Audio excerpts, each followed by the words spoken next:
much confidence do you have in the moves by an aggregation of opposition members to unseat this administration? And the president has in fact said that he has no plans to interfere with any political party registration.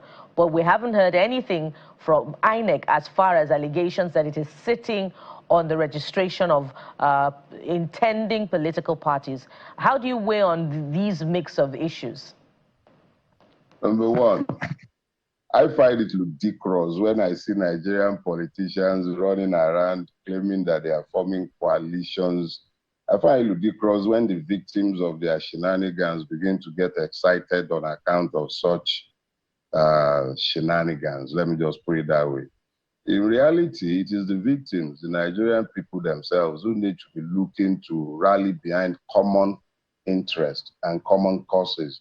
That you see politicians jumping together to get into the APC or banding together trying to form another collective to battle the APC. It's just a contestation for office. It's not a contestation found on the interest of the people. The last person in the calculation of these people are the victims of Nigeria who have been commonly assailed by them. What Nigerian politician, barring one or two exceptions, has ever really given any concern for the Nigerian? So I'm not interested in the coalition of politicians. I am more interested in Nigerian victims coming together to demand an overhaul of the electoral system and a return of some hope, some confidence, of some measure of integrity in that system, not the battered system that we currently have, destroyed almost beyond recognition after what happened in 2023. So anything the politicians are doing, it does. In fact, it alarms me when I see them. But Mr. Farotimi, would your disposition change if the presidential candidate of the Labour Party were to become a key figure in this opposition coalition, so to speak? Let me tell you this. I would be shocked if the Nigerian ruling class, the political parties, would come to a point where they would agree that somebody like Peter Obi should be the arrowhead of that coalition. I would be shocked because, frankly speaking, it would suggest that they've come to understand that the party is over and it has to end. And that might perhaps offer them an orderly way of getting out of the mess they've contrived to place Nigeria in after the many years of the misrule of this country. But I have no such illusions. They are not a people ruled by altruism. They are almost always governed by selfish interests. Rarely ever enlightened. Enlightened selfish interest should inform such a coalition because it is obvious that the only one amongst the lot who could possibly capture the imagination of the youth is Peter Obi, but it is not likely to happen. I don't see them doing that. If you were to propose very fundamental reform that will bring people back to the table, because the Nigerian people have to be involved in choosing their leaders. If they're not confident that the managers of that process are not efficient or are not fair, then we're just joking here. What would you propose? In 2023, we were told that beavers would walk. There will be real-time upload to IREV, and every one of us would be able to see how the election went. On this back of this and on the strength of this, we got people involved in the electoral system, new people registered in high numbers, and then Mahmoud did his magic. Now, the minimum anybody can expect to place on the table before you might find the kind of engagement that is meaningful in 2027 would be to ensure that there is automatic transmission of results so that we cut out all these glitches. Because in spite of these glitches, those who did what they did were the first to come out repeatedly to assure us that they will transmit these results. So it's a minimum irreducible. If we can't have confidence in the electoral process, we might as well just throw up our hand, especially when you have an INEC that is already refusing to register. What kind of democracy are we practicing? Even in the First Republic, we didn't have a party, we didn't have an electoral umpire that was busy registering people up and down the place, acting like might as well open an office for them in the APC headquarters, as far as I'm concerned. Though. You can admit that Dele Farotimi is not far from the truth, and that going by what we've seen with INEC so far, fair enough, we might as well just open an headquarters for them in the APC's, or an office for them in the APC's headquarters. And that's true because every effort for other stability in political parties, INEC has actually thwarted it. So literally, INEC is literally working for the APC. So I often said this before, that I will find it very, very hard to believe that this particular government will push for electoral reform, because the basis on which this government exists, the lie and the falsehood on which this government exists, is based on the falsehood of the result that happened in 2023.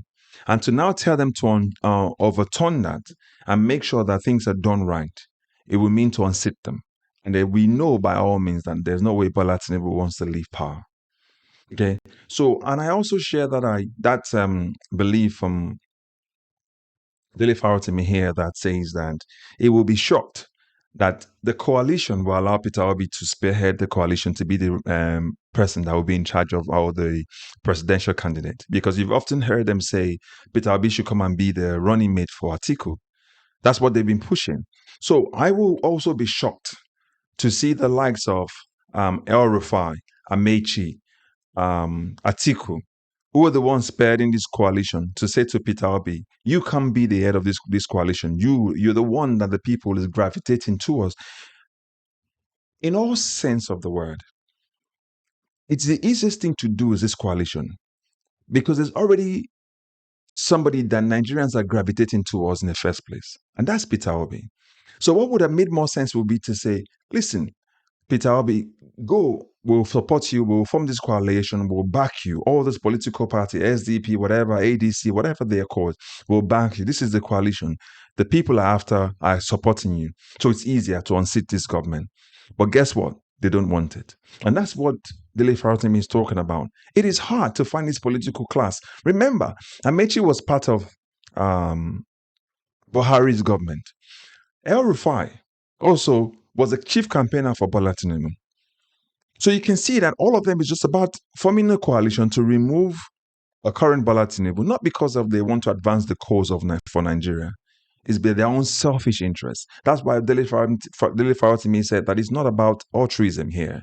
It's about their selfish ambition.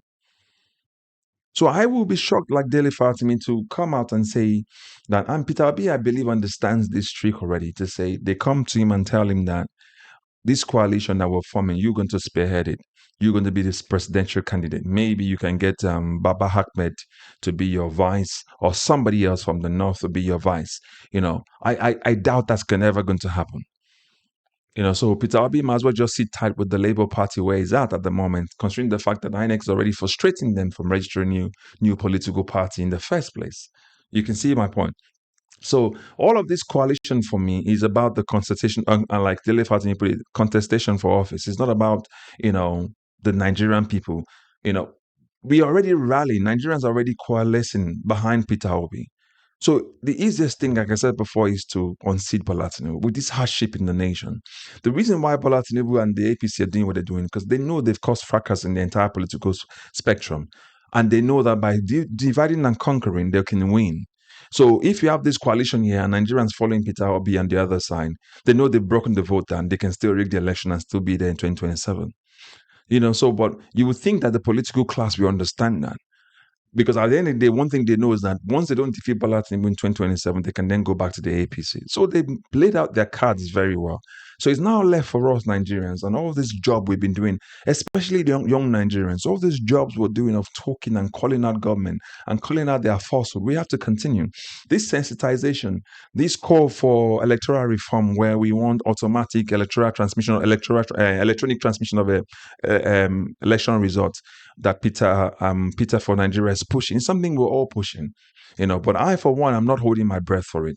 And the reason I've said that on several occasions in my videos as well, I've said it before that this political party, will not do the right thing, because the existence of Akpabio, Bola Tinubu, Shetima, the likes of all these APC governors, the existence of this current government in office is based on corruption, and you want them to defeat corruption. Take this as another example. Bola Tinubu said in his campaign he was going to reduce corruption. Do you see any iota of a corruption reduction in his administration 2 years and counting? The answer is no. Why? Because that's exactly what brought him into power. So as Nigerians, we must make sure and ensure we continue to sensitize more people. Because if we don't do that, that's to our own detriment. We have to make sure that we keep talking to more people, because the hardship is real. Things are pretty expensive. People can barely feed. Nigerians are living on by the scruff of their necks. And the government is saying that they're doing work. So again, put your comments in the comment section. Let us know what you think about what Dele Farotimi said. And also let us know what you think about 2027, how we can work hard together as a people to unseat this government, this anti-people government of APC, and get APC out of our system like we want to do with PDP forever.